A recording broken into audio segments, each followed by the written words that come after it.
Welcome to Season 3 of Unapologetically Woman. We're celebrating phenomenal women all across Kentucky who make no apologies for their perspectives or the impacts that they're making in the community. Today we're celebrating Christine Stanley. Christine is a wife, a professor, a first-generation American, the first black president of the Women's Law Association, and chief legal counsel for Planned Parenthood Great Northwest. Unapologetically Woman, Christine Stanley, that's you. Congratulations. Thank you so much. So tell us, a first-generation American, tell us that story. So my grandparents are from Haiti, my parents are from Haiti, and I was born in New York City. Wow. How did that transition happen? How did they end up in New York? So my grandfather started his own business with his twin brother. They moved to the New York City first, and they left everyone back home on the island. And then when they had their business up and running in Brooklyn, they sent for all the kids. My mom has 4 brothers and sisters. My grandfather is still alive. He is 93 years old. Wow. I know. And he lives in Florida now. But so he started a money transferring business called Atrix Co. And by the time I was born, it was worldwide. He had different locations in all French-speaking countries. So he had one in Canada, Haiti, France, and just wire transfers. And you know, for Haitian folks, a lot of their income comes from folks coming to the Americas or to Europe and sending money back. And so he saw that need and he built that business. And so my parents met in college at St. John's University, and then they got married and they had me. Are you an only child? I am an only child. So they got to spoil you to death. Yes, unfortunately and very fortunately. Yes. So what do your parents think about you being the chief legal counsel for Planned Parenthood? They are ecstatic. They're super proud and also very terrified. But but at the end of the day, it's I didn't know at the time, but it's what I've been working for my whole life. And what do you do? What does that mean exactly? So the Planned Parenthood affiliate that encompasses Kentucky has Kentucky, Indiana, Idaho, Hawaii, Washington State, and Alaska. And as a chief legal counsel, I manage all the litigation that comes out of those states on behalf of Planned Parenthood. I also have 2 departments. I have a risk and a quality management department.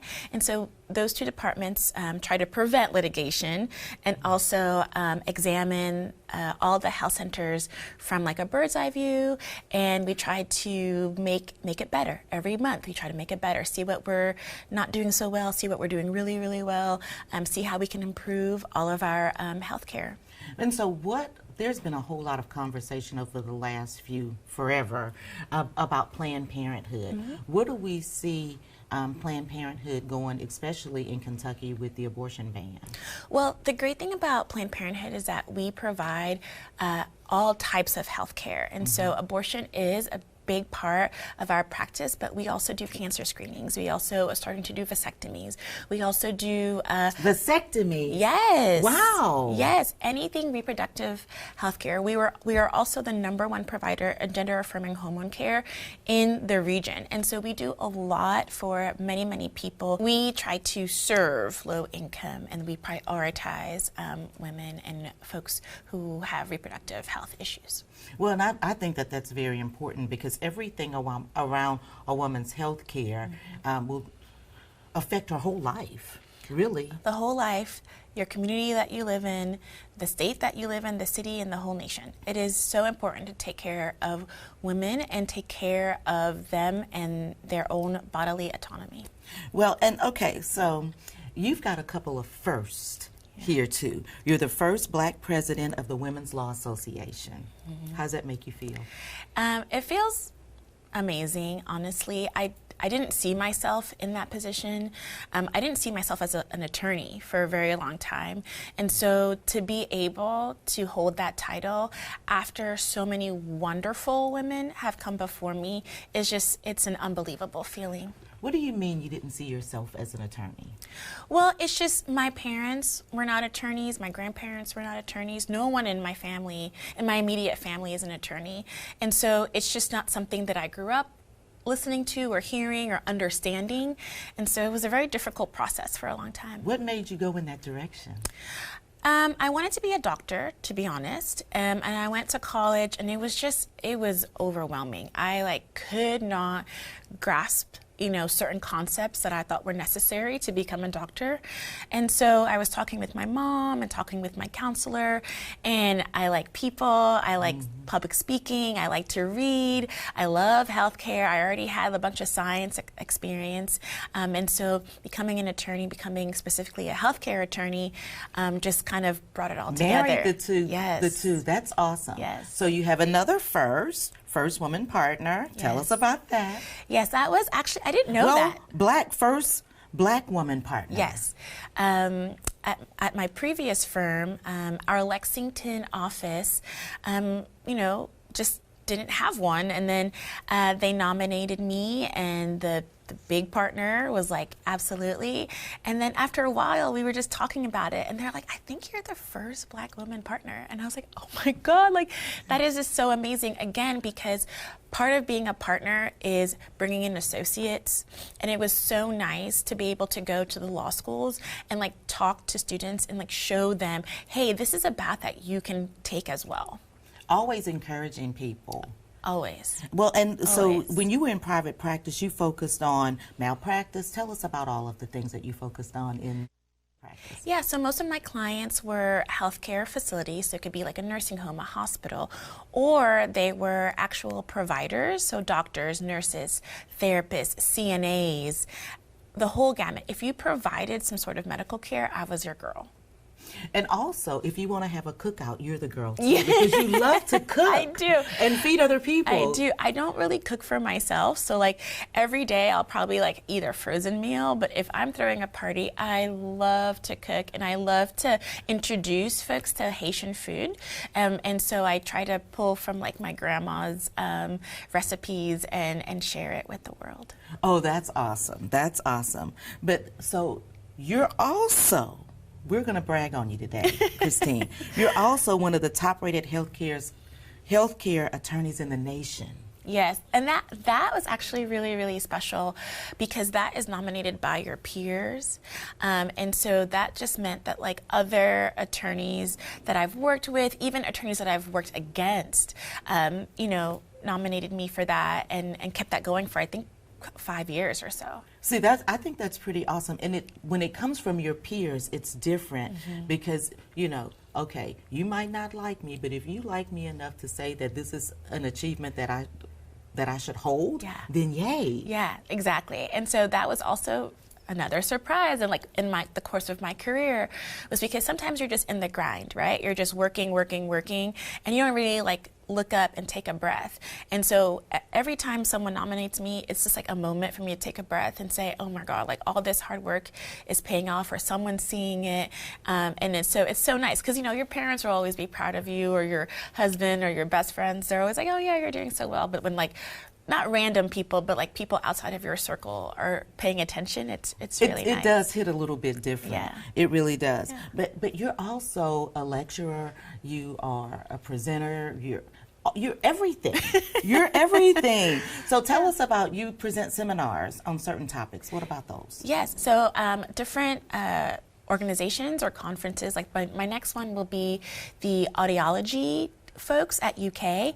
They asked me to do a medical ethics presentation for them, and so it is my total honor. I will go and try to teach them medical ethics. And so what about your publications? Because you've got you've got too many to name. Well, that's a passion project, right? So it's not mandatory, you don't need to do those, but sometimes just getting the information out to different types of people, different groups of people is just as important as practicing law. And so I wanted to ask you about this because you're also involved in the Junior League and the Carnegie Center. You volunteer your time there. Why is that important for you? I think giving back to the community in which you reside is a #1 priority. Once you get your career going and you quote unquote make it, you always have to give back, because without this community, support from my friends. I mean, I moved here 13 years ago. I have no family here, and I didn't know anybody here. And so without the support from the community, I wouldn't have been where I am today. And so I love giving back because we can't be here without each other. So, And those are two great organizations to be a Yes. part of. yes. So the pandemics, I'm going to talk to you about that because Yeah. I read something that you wrote, and you said that the pandemic slowed us down and brought everything into focus, made some things very clear. Yes. Talk about that. I think, sometimes we worry about the wrong things, or we focus on getting and acquiring like a lot of different things. But, I got to spend a lot of time with my animals. I got to spend a lot of time with my husband. I got to spend a lot of time. Was he working from home too? Yes. We were both working from home. And you know what? We did not kill each other, right? We learned more about each other, I think, in the last 2 years of the pandemic than we did when we were dating, right? Because we were in such close quarters. We were cooking meals together. We were watching shows together. And I think we became closer. And, we were worried about our parents. And so we made sure to like Zoom call them more often than we were doing. And keeping in touch with our friends, that maybe we hadn't seen in a while. And so it made it really, really, really clear that like love, community, family is just the most important thing that you have.